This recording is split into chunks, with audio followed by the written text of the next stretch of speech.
Як дармаедаў у Беларусі прымушаюць працаваць на ўборачнай? Чаму Латвія закрыла адзіны пераход на мяжы з Беларуссю? Горад не аднаўляецца пасля патопу на выходныя. Што там сталася? Беларусь адна з самых непрыязных краін для сабак у Еўропе, апрача аднаго. 100 гадоў таму нарадзіўся Алесь Адамович, гуманіст, пацыфіст, вялікі беларус 20-го стагоддзя. Добрый дзень, гэта Пік Свабоды, з вами Дмітрый Гурневіч. Мы расказваем пра галоўныя падзеі 3 жніўня і тлумачым, што яны значаць. Ужо трэці дзень немагчыма трапіць з Беларусі ў Латвію і наадварот. Латышскі ўрад часова закрыў адзіны дзейны памежны пераход з Беларуссю – Грыгароўшчына. Пра гэта ў пятніцу 31 ліпеня напісаў у сацсетках міністр унутраных справаў Латвіі Яніс Домбрава. Паводле яго слоў, прычына – тэхнічныя праблемы ў інфармацыйных сістэмах. Але ўжо за 2 дні да гэтага ён заклікаў жыхароў Латвіі не ездзіць у Беларусь. Гэта можа быць звязана са спробамі нелегальнага пераходу мяжы, лічыць палітычны аглядальнік Свабоды Валер Крабалевіч. Сёння з'явілася заява прадстаўніка МЗС Беларусі, дзе ён так і кажа, што гэта палітычны крок з боку Латвіі. Латвійскія ўлады чамусьці гэтага не робяць, то бок не кажуць пра палітычную падаплёку гэтага рашэння. Гэта трохі незразумела і трохі дзіўна, бо калі, напрыклад, Польша і Літва перакрывала мяжу, то яны тлумачылі, чаму гэта зроблена, выстаўлялі пэўныя умовы беларускаму боку, казалі пра тэрмін, паводле якога будзе мяжа закрыта, і як бы грузаперавозчыкі падрыхтаваліся пэўным чынам да гэтага. У выпадку з Латвіяй ўсё незразумела. У ліпені латышы зарэгістравалі ажно 2275 спробаў нелегальнага пераходу мяжы з тэрыторыі Беларусі. Для параўнання, за той жа час польскія памежнікі зафіксавалі ўсяго 106 спробаў. Зараз на мяжы каля 600 аўтамабіляў чакаюць адкрыцця мяжы. Перавозчыкі ўжо нясуць страты. Грыгароўшчына – гэта адзіны пункт пропуску, які цяпер працуе на беларуска-латвійскай мяжы. Калі яго адкрыюць, пакуль невядома. Улады Беларусі зноў абвясцілі бітву за ўраджай, але цяпер на палі адпраўляюць далёка не толькі аграрыяў. Работнікаў шукаюць з дапамогай міліцэйскіх рэйдаў. Як МУС узялося закрываць дэфіцыт кадраў у гаспадарках? У наступным сюжэце Ганны Ермаковіч. Міліцыянты пачалі адпраўляць беспрацоўных і арыштантаў на ўборачную кампанію. Беларусаў, якія не маюць працы і стаяць на ўліку ў міліцыі, масава прыцягваюць да работ у сельскай гаспадарцы паводле даручэння Лукашэнкі. Для гэтага стварылі адмысловыя рэйдавыя групы. Яны будуць дастаўляць людзей у пастарункі, праводзяць з імі так званыя выхаваўча-прафілактычныя мерапрыемствы, а потым весці на прадпрыемствы. Улады падкрэсліваюць, што праца будзе аплачвацца паводле дамовы падраду. На дзяржаўнай тэлевізіі гэта называюць шансам вярнуць працоўныя навыкі і перайсці да законапаслухмянага ладу жыцця. Тым часам у Гомельскай вобласці пайшлі яшчэ далей. Да працы на прадпрыемствах аграпрамысловага комплексу пачалі прыцягваць людзей, якія адбываюць адміністрацыйны арышт. Міліцыя называе гэта дапамогай у працаўладкаванні, але не ўдакладняе, ці давалі арыштаваныя згоду і ці плацяць ім за працу. Такім чынам, так званую бітву за ўраджай у Беларусі цяпер вядуць ужо з дапамогай міліцэйскіх рэйдаў. Моцны лівень у выходныя затапіў горадню. Частка горада апынулася пад вадой. Былі залітыя дарогі, тратуары і падземныя пераходы. Ад стыхіі пацярпелі і аўтамабілі, якія стаялі ў дварах. Некаторыя машыны аказаліся амаль цалкам у вадзе. Гродзенскія ўлады прызналі, што сістэма ліўневай каналізацыі не справілася з такой колькасцю ападкаў. Пасля таго, як вада сыдзе, улады плануюць праверыць найбольш пацярпелыя месцы – вуліцы, двары і падземныя пераходы.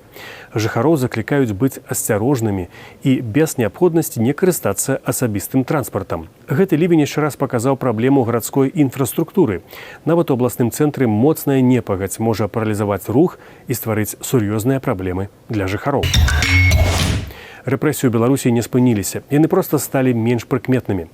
Хоць тэрмін даўніны за ўдзел у пратэстах 2020 года ўжо скончыўся, людзей працягваюць затрымліваць і судзіць. Юрысты тлумачаць, калі чалавек быў у вышуку, гэты тэрмін не дзейнічае. Цяпер усё часцей беларусаў судзяць паводле артыкула аб садзейнічанні экстрэмізму.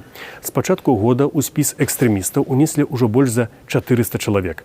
Праваабаронцы кажуць, што рэпрэсіі нікуды не зніклі. Проста цяпер яны праходзяць цішэй і без вялікага розгаласу. Раней рэжым сапраўды лічыў для сябе самым прынцыповым, наадварот, паказваць рэпрэсіі. Яны насілі дэманстратыўны характар, каб утварыць у грамадстве адчуванне страха і жаху перад гэтай навалай, якая ахоплівае фактычна кожнага удзельніка мірных пратэстаў. Зараз жа ў уладаў зусім іншая тактыка. Яны максімальна адрубаюць грамадства ад інфармацыі, пры гэтым не змяншаючы памеры рэпрэсіяў. Зараз гэта звязана в першую чаргу з перамоўным працэсам, які вядзецца са Злучанымі Штатамі Амерыкі, па спробай перамоваў з Еўропай, але насамрэч рэпрэсіі застаюцца на тым жа самым высокім узроўні, просто зараз іх хаваюць дзеля таго, каб яны для грамадства былі значна менш заўважнымі. Працягваюцца і прысуды па так званай справе Гаюна. Вядома, ўжо прыкладна пра 200 асуджаных пераследуюць і за старыя допісы ці каментары ў інтэрнэце. Калі публікацыю не выдалілі, улады могуць распачаць справу нават праз шмат гадоў. У Менску ўводзяць больш жорсткія правілы для ладальнікаў сабак. За парушэнні можна атрымаць штраф да 675 рублёў. Сабак забараняюць браць у гандлёвыя цэнтры, кавярні, школы, бальніцы, на пляжы і дзіцячыя пляцоўкі. Выключэнне толькі сабакі-павадыры. Уладальнікі павінны выгульваць жывёл толькі ў спецыяльных месцах, трымаць іх на павадку і пры неабходнасці ў намордніку, а таксама прыбіраць за імі. У садсетках беларусы абураюцца. Здзіўляюць наш менталітэт і законы ў Беларусі. Сабакам у нас нельга нават крок уступіць, паўсюль вісяць забараняльныя знакі. У крамы нельга, у кавярні нельга, у парк-пляж таксама нельга. А між тым я шмат падарожнічала і бачыла, як наладжана жыццё ў іншых краінах. Там амаль у кожнага ёсць адзін, а то і два сабакі. Хатнія жывёлы з'яўляюцца паўнавартаснай часткай грамадства. З імі ходзяць па крамах, сядзяць у рэстаранах, ездзяць у транспарце. І што самае цікавае, на вуліцах ідэальная чысціня. Выключэнне ў Беларусі ёсць для аднаго сабакі. Шпіц Лукашэнкі можа з'яўляцца ў рэстаранах і нават знаходзіцца побач з гаспадаром у самых незвычайных месцах.